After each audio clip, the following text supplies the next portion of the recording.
tonight's panel event on debunking racist myths about immigration. It's great to see you all here.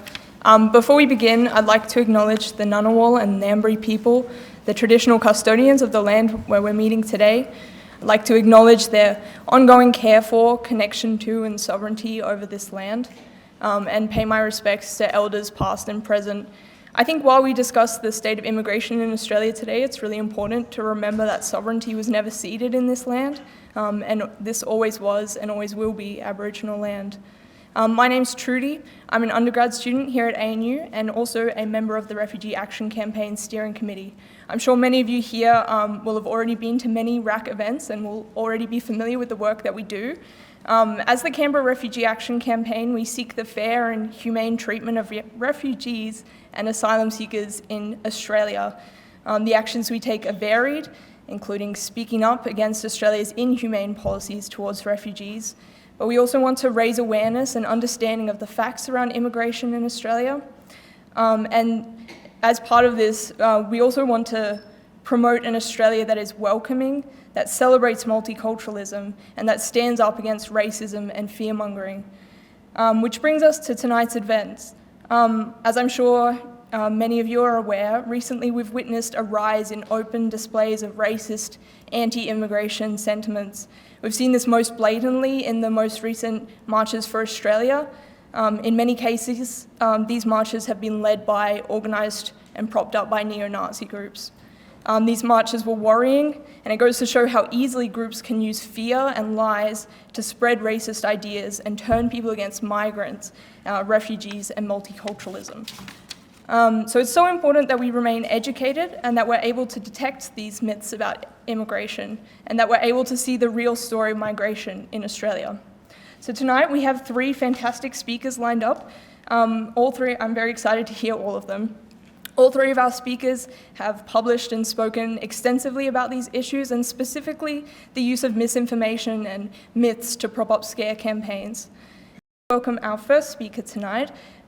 Professor Alan Gamlin is a professor in the School of Regulation and Global Governance here at the ANU.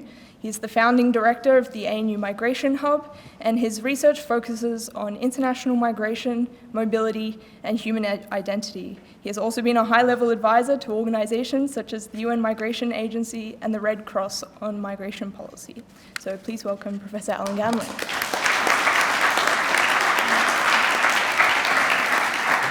Ngā mana i ngā reo i ngā karangaranga o te moti tēnā koutou. Nau mai hara mai ki tēnei. First of all, greetings to the First Nations people. Thanks very much to the, can you hear me okay? You've got me okay? Thanks very much to the organisers of this event. Yeah, it's really a pleasure to be part of it and to be on a panel with Amy and John.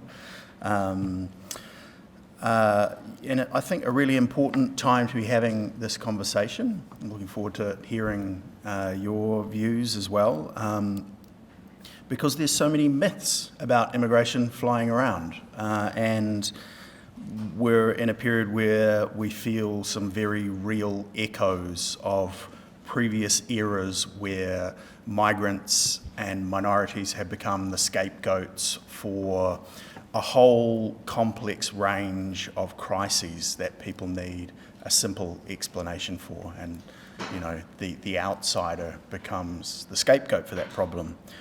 And I think you know, we're in this age of complex crises, and there's no real silver bullet. It's not going to help us to solve all these problems just by saying, okay, the migrants are to blame. We've actually just got to go through crisis by crisis and solve them one by one, you know, troubleshoot them one by one. It reminds me of have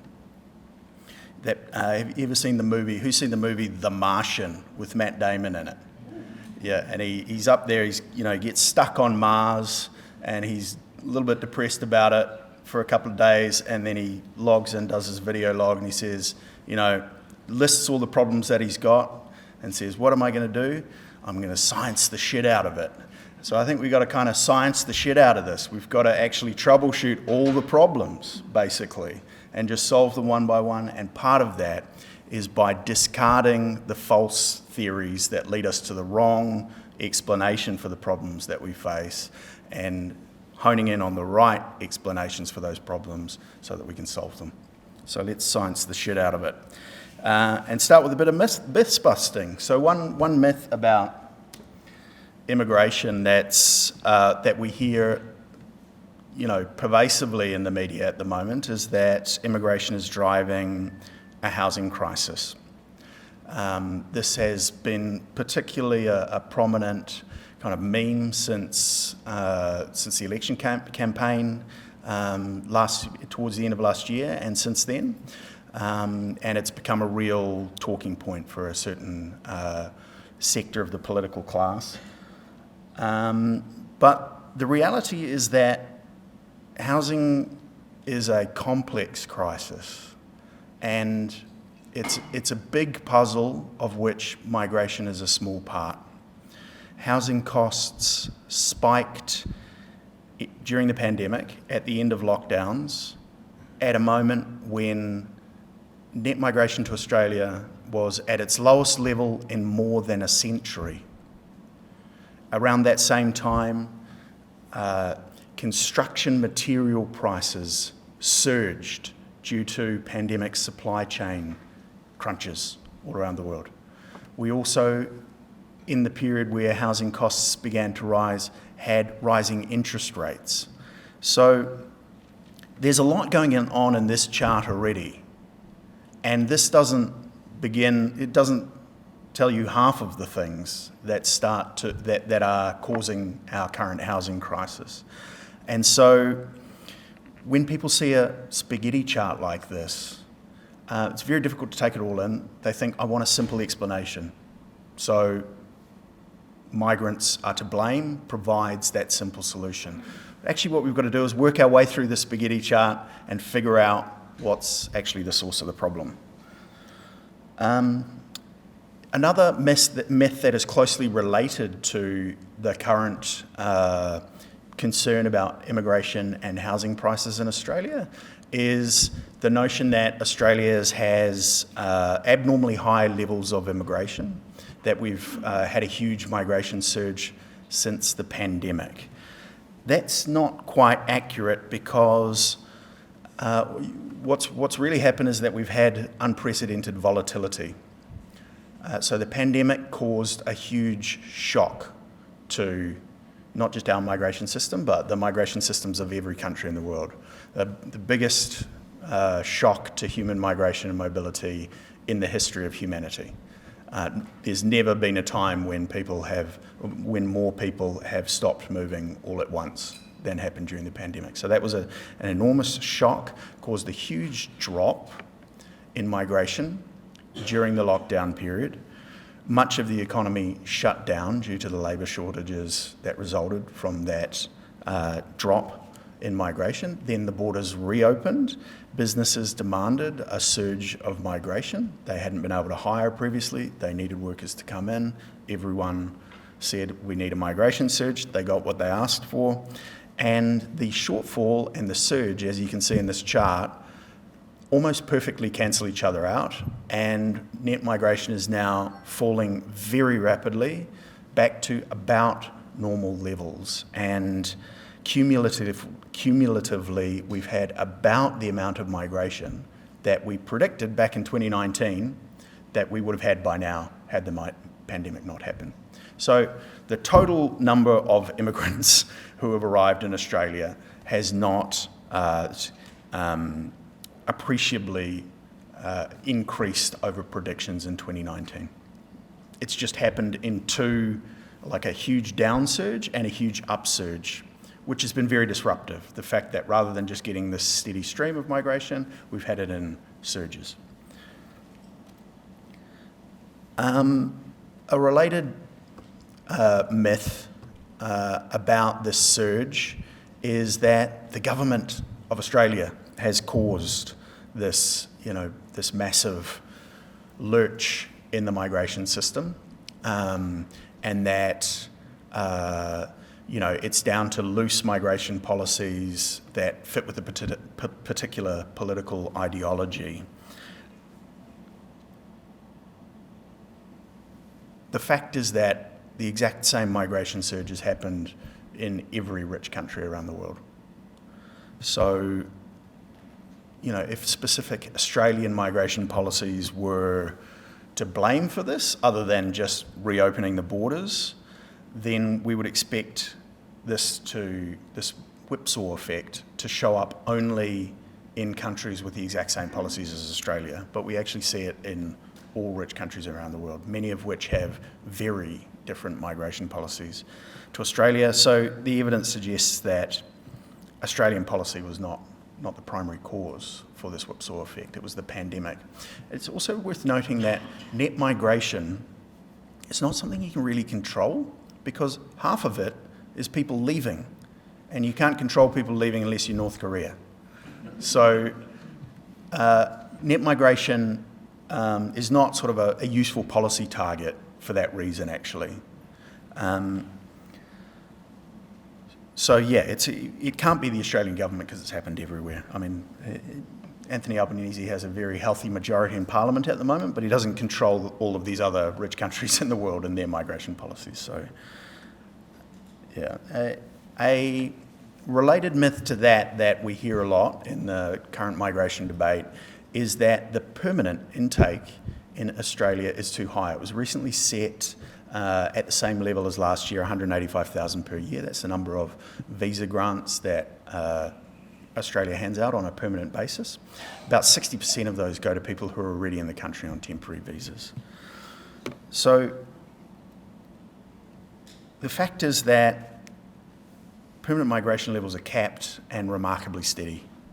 There's a strictly observed limit on the number of permanent visas that are given out by the government in every year. As I said, current year it's 185,000. That was the same as last year.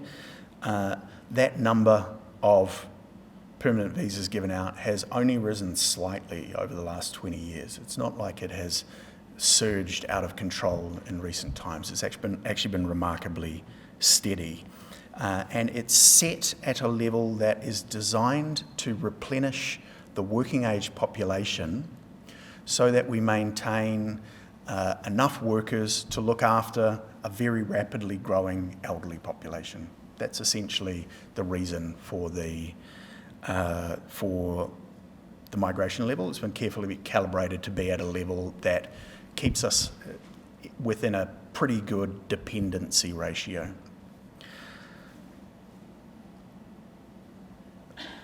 Kind of related to that, maybe I'll just go back. So, as you can see, the permanent migration program has been remarkably steady, but what's really changed over the past 25 years, the past quarter of a century, has been the temporary migration levels. So they have really, as you can see in this chart, very noticeably ticked up. And that is an issue that many people on all sides of politics have sort of flagged as a potential concern. But one of the myths about that is that it's a left-wing Big Australia policy that has driven the rise of temporary migration in Australia over the past quarter of a century. This is a myth that we see around the world in all liberal democracies with right-wing parties kind of trying to say that left-wing parties are really loose on immigration, whereas right-wing parties are very tough on immigration. The fact is that in Australia and more broadly in liberal democracies, both main parties have lifted temporary migration very significantly, and it's especially been the coalition that's been responsible for big rises in temporary migration. So coalition governments introduced and expanded key programs such as the 457 skilled visas, the post-study work rights for students, international students. The coalition also signed about 70% of Australia's working holiday agreements, most of the uncapped ones. They also encouraged universities to act more like corporations, to rely on full fee paying international students, which made Australia and a whole bunch of downstream industries from university quite dependent on temporary migrants. Labor governments, in contrast, have tended to regulate migration in various ways. They've raised English language requirements, savings thresholds required to get a visa. They've strengthened labour market testing so that jobs go to Australian workers before they go to temporary migrant workers. They've imposed stricter compliance standards on education providers, and they've limited the ability to hop between visas. So that's a few of the myths that we face today in the Australian immigration debate. This is mirrored in many of the immigration debates around the world. And I think the challenge that we face at the moment is to have a rational debate about migration in which we're talking about the real problems that we're having rather than getting caught up on fictitious problems that aren't actually going to get us anywhere. If we solve these problems that don't exist, we're not going to end up better off. But if we focus on the real source of the crises that we face, we'll have a better migration debate and probably end up better off. I'll hand over to Amy.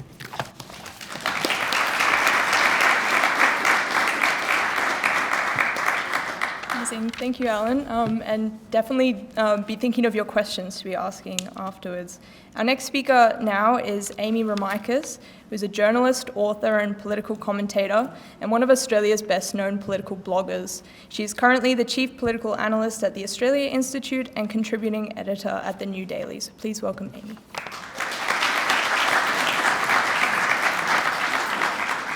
I'll be quick because I know that these events work better when we actually get to answer your questions. I think that what is really important in this debate that the nation's having at the moment, that when we talk about migrants, we don't mean people like me and my family who arrived in Australia as refugees in the 1950s. We mean black, brown, Asian, Muslim, different people. And that has been a political dog whistle, or if you were John Howard, who's basically set us up for this current debate, a dog whistle trumpet, which is played over and over and over again at times of economic insecurity, global unrest, and social unease. So Australia is not an island in terms of this debate. We are seeing it happen in the UK with the rise of Nigel Farage's party. If an election was held in the UK tomorrow, he would be Prime Minister of the United Kingdom. We've seen it in the United States where Donald Trump basically rode a populist, racist platform into becoming the president for a second time, and he did it by saying, you know what, I'm going to get rid of all of those illegals, which he is now carrying out. We have fucked around and now we are finding out. That's essentially the era that we are living in at the moment. And when you look at the political spectrum in Australia, we have a Labor Party that, yes, does have a historical majority in the House of Representatives, but they are still so burned by the 1990s, 2000s fights that John Howard set up, the culture wars that he set up, that they are still playing to those boundaries. They are still worried that if they push back too far, that if they actually allow us to have proper conversations about what is really going on, if we talk about people who attended the March for Australia as being, fascists or at least fascist aligned, that then we could have Peter Dutton, oh no, Andrew Hastie, oh no, Susan Lee, oh no, Angus Taylor as the next political leader. The facts don't actually bear that out in the numbers. In fact, I would be surprised if the coalition continues to exist as a party by the end of the decade. But that doesn't mean that we still don't have politicians who are set by the boundaries that were established in 1990s Australia. So we're still having those same wars playing out. And that includes in the media space, of which I'm a part of. We know that audiences are falling for legacy media, and they have been for some time. But outlets like News Corp have an outsized cultural influence compared to their audience influence. And we exemplify that by every single time News Corp starts whirring up the culture war machine, the rest of the media jumps on board to say, oh, this is bad, but maybe they have a point.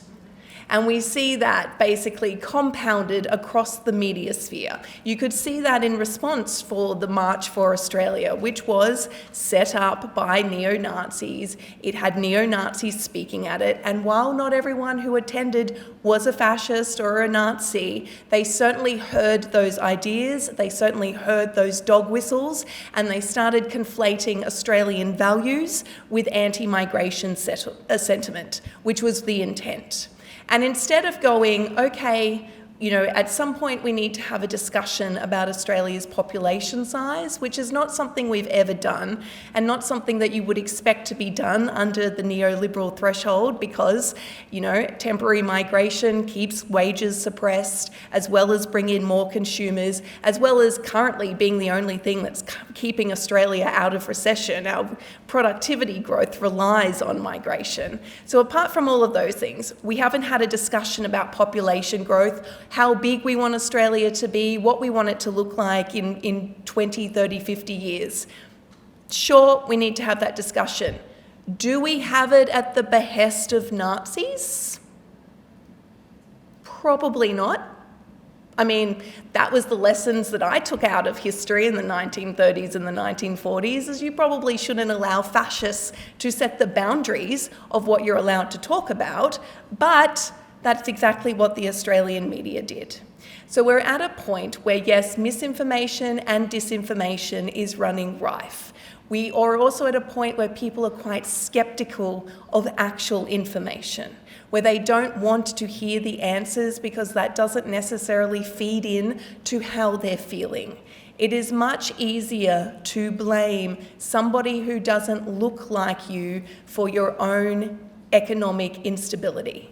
It's much easier to blame someone who is being pointed out as the reason that you haven't actually experienced social mobility, the reason your children can't afford houses, the reason your retirement isn't going to look like how you imagined it was going to look like, rather than actually blame the billionaires, the corporate interests, and neoliberalism, which has essentially set us up for this since the 1970s.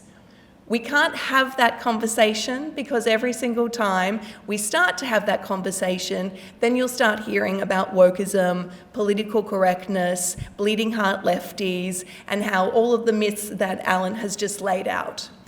The way that you combat that all the evidence suggests that you combat that, is to build community, and you build community by talking to people. That doesn't necessarily mean that you're permissive of their beliefs or that you have to agree to disagree, but it does mean that you have those person-to-person conversations where you're actually able to address the way that they're thinking. You have to be able to hack the algorithm.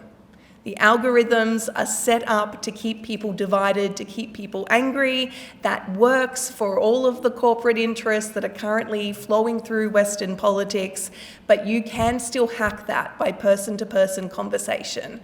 Because we also know, based on the evidence, that people find it very difficult to apply all of their misinformation to a person standing in front of them who they like.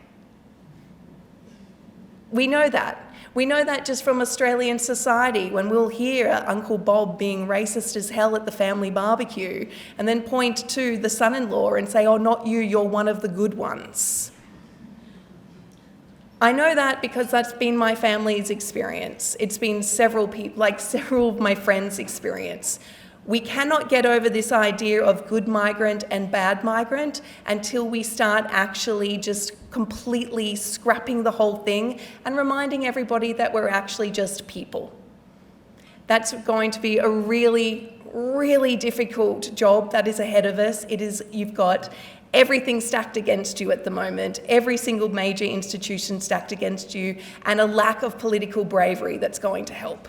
But I would also remind you that resistance And political bravery very rarely comes from political leaders. It usually comes from the people.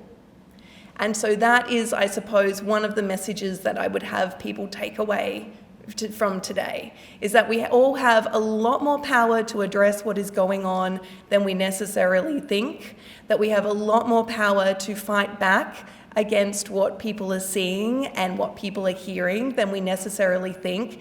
And basically, it just involves you knowing yourself what values and principles you want to uphold, what information you need to disseminate, and then going out and talking to people. And that is particularly the job of all of us white people in the audience.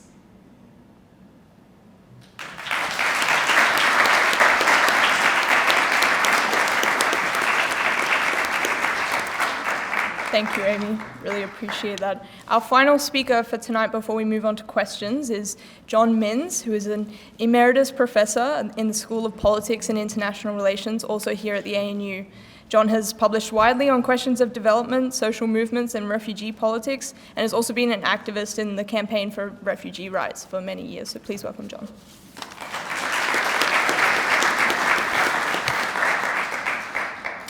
Thanks, Trudy. And to continue one of the points that Amy was making, I think, early on in her presentation, I think it's absolutely crucial that we have no truck with the idea that people were out marching in the March for Australia's protests because they were concerned about the numbers of people coming to Australia. I think that's rubbish. This was about racism. It's not the numbers that is the primary question that's involved here, it's the kind of people who are coming. And you can see that actually very, very clearly, not just from the fact that Nazis were there and were applauded speaking, but actually you look at the rallies. There's the Nazis, but you look at the rallies and you look at some of the placards at the rallies. Third world people bring third world problems. Australia for Australians. Stop immigration and buying votes. Start deporting criminals. Which criminals are they particularly talking about here? Or put Aussies first elbow. All of those, the flavour of these rallies was very, very clear that this was about the kind of people that they don't want coming to Australia. It was people of colour, it was people of different faiths from the predominant Christian ethic and so on. That's the first thing, I think. And actually, you can see it from some of the speeches, not just from the Nazis. But, for example, this fellow here, Stephen McInerney, who spoke at the Sydney rally, he was an invited speaker, he was scheduled to speak. He's an academic of sorts. He made a speech which was cheered to the echo and has since gone online and gone viral online, where he said, those of us who are here today and those we represent are Anglo-European Australians. And so we need not just to be in the majority, which he thinks will not be the case in the not too distant future. We need to be in a supermajority. Anglo-Europeans need to be in a supermajority, otherwise we're under threat. It's not the first time that we've had movements like this. Those of us who are old enough will remember the 1970s and the 1980s when significant numbers of people started coming from Asia for the first time, including Indo-Chinese refugees. And there was talk then of the Asian invasion. You know, invasions usually take place with fighter bombers and tanks and things like that, but it was an invasion. It was a sense of threat, a sense of crisis, of catastrophe, of existential threat, really, to Australia from Asian migrants coming to Australia. And we've had others. We had the Cronulla riots, you might remember, back in 2005, when Alan Jones, amongst others, encouraged young white men to go down and beat the crap out of anyone not white at Cronulla Beach, which is exactly what 5,000 of them did at the time. And Reclaim Australia, about 10 years ago, which was smaller than this, but had a specific focus of being anti-Muslim. So these have happened before, and they have been defeated before. They have been pushed back before, and they can be again. But two things, I think, are common to all of these phases of racism, racist movements. One is the creation of a sense of crisis, that This is something that has to change right now, otherwise the country is in deep peril. And not just the country, but our identities are in deep peril. The second is that it always involves a scapegoat. But the scapegoat can change. We saw in the 70s and the 1980s, it was predominantly Asians who were the scapegoat. You might remember even 1996, when Pauline Hanson came to Parliament, she talked about being swamped by Asians. 20 years later, 2016, when she returned to the Parliament, we were being swamped by Muslims. Now, apparently, Indians are in there as well, doing the swamping. The scapegoat can change, often does change, but nevertheless, there is always a scapegoat, always another to blame for whatever problems exist. Why are these things emerging now? And I think we need to have a longer discussion about this immediately after I finish, but the economic questions are clearly a part of it. The fact that wages have been largely stagnant for a whole section of the population anyway for decades now. The fact that housing is becoming unaffordable for large numbers of people for the reasons that Alan started to outline, for all sorts of difficulties that people are having, that's there. But the appeal of these racist movements is not, I think, just economic. And you can see it in terms of the way in which they phrase their argument and their call for people to come to these marches. All of them are talking about questions of identity. Again, this fellow McInerney made us, in his speech, he talked about the levels of immigration will make us strangers in our own country. Echoing, unfortunately, Keir Starmer, the UK Labour Prime Minister a few months ago, when he was introducing more restrictive immigration provisions, talking about the possibility of British people being strangers in their own country, and then followed by Andrew Hastie, who said we could be strangers in our own home. The call here is not we could be unemployed in our own country, we could be homeless in our own country, it's we could be strangers in our own country. In other words, it's a threat to our identity as whatever it is, white, Anglo, European, whatever. That's the kind of threat. And that's the basis of me saying that this is very, very clearly a racist movement that's emerged. And even where economic arguments are advanced, there's usually a dog whistle or a dog trumpet to follow which references some racial, ethnic element, such as, for example, this, which I discovered on the webpage of Advance Australia. And it's part of their page about rising costs of housing. Look at all these people standing in front of the house, bidding at auction, presumably, for this house. You see any blonde people there? Clearly this is an attempt to link housing affordability is all about questions of race, culture, identity, etc. What is, I think, as dangerous as the rise of these movements around immigration is where they historically, in Australia and internationally, tend to head, because they don't stay focused just on the immigration question. What they're appealing to is a group of people who have grievances or feel they have grievances, who feel that they're under threat. That may have an economic component, but it may also have a component that, for example, a certain group of white men feel that feminism has gone mad, has gone much too far, that equal opportunity is crazy, that DEI, diversity, access, inclusion, all of these things have gone crazy, out of control. That doing an acknowledgement of country is gone crazy now. Advance Australia, for example, also has on their webpage a petition to get rid of the acknowledgement and welcomes to country. So they're fighting on all of those fronts. And in a way, what they're doing is attempting to push back what I think is the progressive legacy of a couple of decades of the 1960s and the 1970s, appealing to a section of people who have in their minds an idealised conception of what life was like before then. It never was, but nevertheless an appeal to push those things back. And therefore, if movements like this get political traction, as they have in other countries, as they have in the United States in Trump's Republican Party, as they have around, for example, Farage's reform in the UK, or the Alternative for Germany, or the Sweden Democrats, or the Italian government of Giorgia Meloni. As they have in all of those cases, immigration may be a central argument that brings them to power and brings them to prominence and grows their movement, but it doesn't stop around immigration. It goes on to fight around a range of different questions, and that, I think, is a huge problem. The big problem for us, I think, who knows whether this group will be able to form a third coherent party like Farage has been able to do for now, anyway, in the UK, or the Alternative for Germany. Seems to me all of those little fragments, they all want to be Führer, and fortunately for us, that keeps them apart. But it's possible that they might be able to do that.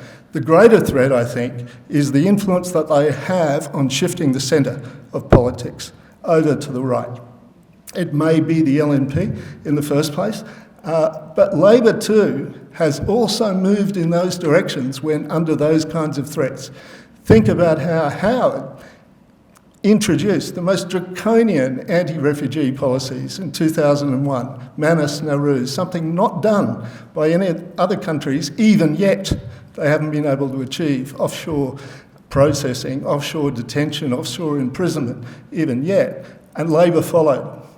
And so what happens is that those kinds of policies then get legitimated. That, I think, is the real problem for us in the long term. How do we fight it? For the discussion, but two very quick things. Firstly, I think we've got to call it out as racist. This is not simply a civilised discussion about numbers or something like that, a technical discussion even about immigration. It's about whether we're prepared to put up with racism or not. The second thing is we don't make concessions to it. You don't undermine these kinds of politics by adopting some elements of what they're suggesting. By, for example, saying, well, therefore, we'll cut immigration levels. To do that actually legitimates what they say and shifts the centre to the right. And that, I think, is the big problem for us in the future.